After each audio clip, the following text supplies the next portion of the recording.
G'day.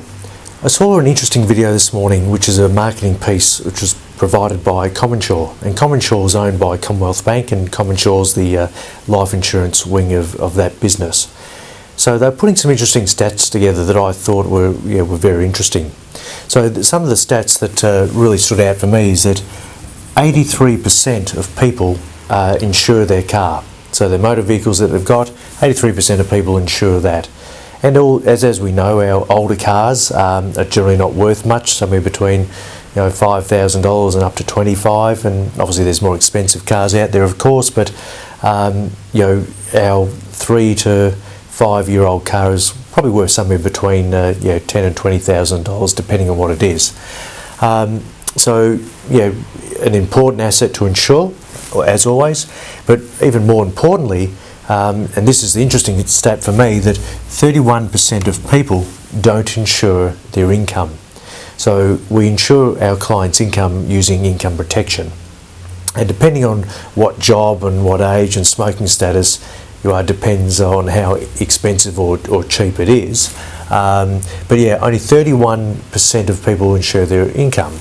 So if you think about someone with $80,000, and they're earning that each year, hopefully right through to retirement at 65, or if the government get their way, it'll be probably 70 very soon.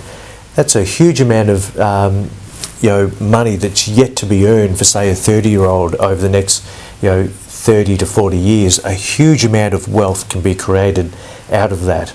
And yet here, we're insuring more than 80% of the population insuring their car for a car that may be worth let's say on average $20,000, just for an example.